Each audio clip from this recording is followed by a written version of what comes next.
2 दिन से इस पवन पावनी कथा को श्रवण कर रहे हैं। बहुत सुंदरता से दीदी एक एक चीज का बखान आपके आगे रखती है। मैं तो रोज कहती हूं और कहती भी रहूंगी कि जो इस कथा के प्रांगण में आता है उसको मेरे हिसाब से दुख तो देखो अवतारों को भी आए हैं, बड़े बड़े महात्माओं को भी दुख आता है, संतों को भी दुख आता है। दुख तो आता है, प्रकृति का खेल है। अवतारों पर क्या दुख नहीं आते?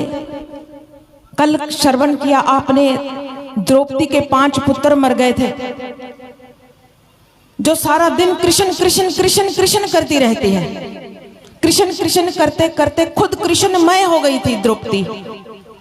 कभी कभी तो भगवान कृष्ण द्रौपदी से कृष्णा कह करके पुकारते थे, प्रेम से कृष्णा। इतना प्रेम था, प्रगाढ़ प्रेम था दोनों में आपस का। कहने का अर्थ यह है, ये संसार दुखालय है। क्या है? दुखालय है। एक होता विद्यालय, एक होता दुखालय।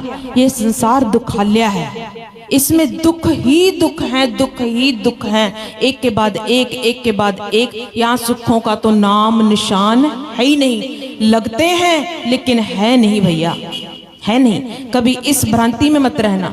जैसे दर्पण में मुख दिखता तो है, लेकिन दर्पण में मुख नहीं होता। संसार में सुख दिखता तो है, संसार में सुख नहीं है। इसीलिए संतों ने हमें बार बार सावधान करते हैं।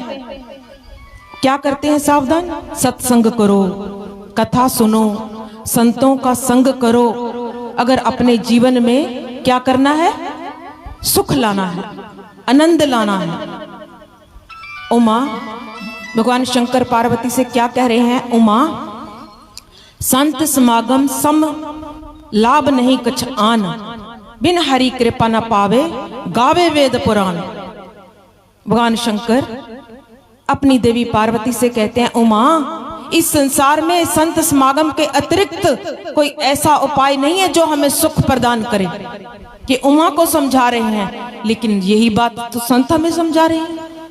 लेकिन समझना ना समझना ये हमारे ऊपर निर्भर करता है। आपको एक बात बताऊं, आप बहुत बार कथा सुनी होगी आपने। बड़े लोग करते हैं वृंदावन वृंदावन वृंदावन चलते हैं। देखो भक्ति मैया, भक्ति रानी वृंदावन में भी रो रही है। रोती है कि नहीं? है ना?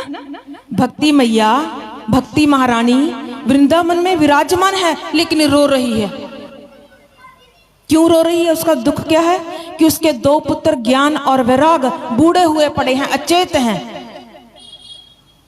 तो जैसे ही नारद जी ने जगत का भ्रमण किया, नारद जी के मन में एक दिन आया कि क्या मैं देखूं संसार के लोगों की दशा कैसी है। चलो मैं भ्रमण करता हूं, जगत का, दुनिया का भ्रमण करता हूं। नारद जी ने चारों ओर भ्रमण किया, चारों दिशाओं में घूमे, बहुत जगह घूमे। अंत में कहां चले गई? वृंदावन। जब वृंदावन गए, जाकर के क्या देखा कि भक्ति मैया रो रही है, भक्ति रानी रो रही है। जाकर के देखा, पूछा, मैया देवी आप क्यों रो रही हैं? आपको दुख किस बात का है? संत ऐसे होते हैं, संतों का हृदय ऐसा होता है, जल्दी पिघल जाता है। मक्खन की नाई होता है संतों का हृदय, जल्दी पिघल जाता है किसी का दुख दर्द देख करके। संत हृदय नवनीत समाना, संतों का हृदय ऐसा होता है। जैसे ही उन्होंने भक्ति माता से पूछा, देवी आप क्यों रो रही हैं? भक्ति देवी ने कहा कि नारद जी, मेरा दुख, मुझे एक ही दुख है। क्या? कि ये मेरे जो पुत्र हैं ना, मेरे अगल बगल बैठे हैं, ज्ञान और विराग, ये बूढ़े हैं, अचेत पड़े हैं, और मैं तरुण हूं, मैं युवा दिखती हूं। देखो ये कलयुग का कैसा है कि मां युवा और पुत्र बूढ़े हैं। ये तो बिल्कुल विपरीत है, मां जवान हो, बच्चे बूढ़े हो। नारद जी ने कहा कि कोई नहीं माता देवी, मैं आपका दुख दूर करूंगा, आप चिंता मत कीजिएगा। नारद जी ने बहुत से उपाय किए। क्या किया?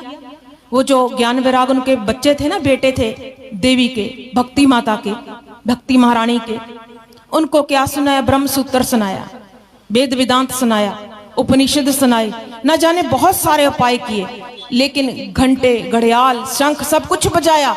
कुछ समय के लिए वो पहले मूर्छित थे, फिर जब जैसे ही सुनाते पुनः उठ करके बैठ जाते, जैसे ही वो बंद करते फिर अचेत हो जाते, फिर मूर्छित हो जाते। ये क्रम बार बार चलता रहता। नारद जी को बड़ा झटका लगा कि ये क्या, इतना कुछ करने पर भी ये अचेत पड़े हैं, मूर्छित पड़े हैं, उठते नहीं हैं, लेकिन अब मैं क्या करूं? बड़े चिंतातुर हो गए नारद जी। नारद जी ने कहा, सोचा कि अब मैं क्या करूं। नारद जी घूमते घमाते एक दिन बद्री विशाल चले गए। जैसे बद्री विशाल गए, जाकर के उन्होंने सोचा कि अगर मैं यहाँ तप करूंगा ना, इस भूमि पर भगवान प्रकट हो जाएंगे, भगवान से पूछूंगा। तो नारद जी ने जब ऐसे जितने अपा कर लिए, उनको एक दिन आकाशवाणी हुई कि सत्य कर्म करो। क्या करो? सत्य कर्म करो, सत्य कर्म करो। ये कह करके आकाशवाणी मौन हो गई। लेकिन अब नारद जी को ये समझ ना आए कि ये सत्य कर्म क्या होता है। किससे पूछूं? बड़े महात्माओं के, ऋषियों के पास गए कि सत्कर्म क्या है। बहुत से ऋषियों ने क्या किया? मौन हो गए, नहीं बताया कि सत्कर्म क्या है। फिर गुरुओं के पास गए, गुरुओं ने चेलों से सिखा दिया, कह दो आश्रम में नहीं है गुरुजी, वापस जाओ। तो फिर आगे गए कि इनके सवाल का जवाब नहीं मिल रहा था। तो जब बद्री विशाल गए, तप किया, जैसे ही ध्यान में ध्यानस्थ होने लगे आंखें बंद करके, हरि शरणम हरि शरणम हरि शरणम हरि शरणम हरि शरणम हरि शरणम हरि शरणम हरि शरणम प्रभु शरणम प्रभु शरणम प्रभु शरणम प्रभु शरणम प्रभु शरणम प्रभु शरणम प्रभु शरणम प्रभु शरणम। जैसे ही इन्होंने ये गाया, पीछे मुड़ करके देखा, 4 महात्मा खड़े थे। 4 महात्मा कौन थे? सनक, सनंदन, सनातन और सनत कुमार। ये चारों जब खड़े थे तो इन्होंने देखा नारद जी को कि नारद जी, आप एक संत हैं, आपके मखारबिंद पर चिंता के शिकन के रिखाएं क्या शोभा देता है? आप किस लिए चिंतातुर हैं? कारण बताइएगा। नारद जी ने कहा कि मेरी चिंता का केवल एक ही कारण है। क्या? बताइए। नारद जी ने क्या किया? वो वृंदावन वाली सारी घटना सुना दी महात्माओं को।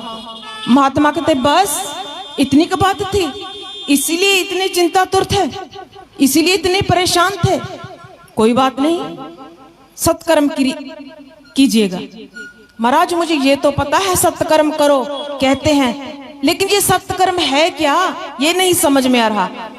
तो क्या कहा उन्होंने?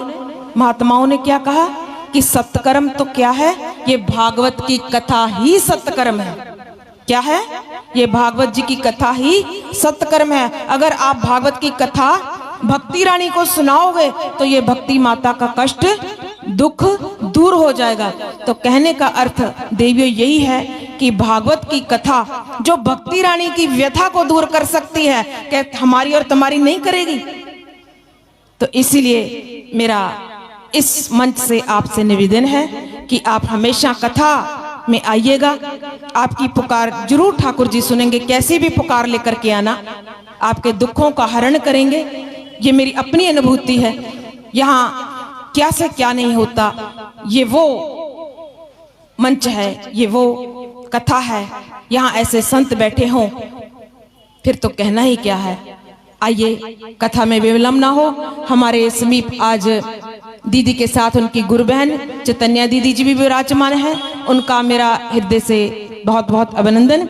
दीदी चंद शब्द अपने मुखारबिंद से कुछ कहे, उसके बाद दीदी अपनी कथा को आरंभ करेंगे। इन्हीं शब्दों के साथ फिर से पुनः आपका मेरे दिल से रोम रोम से हार्दिक अभिनंदन। बोलो बांके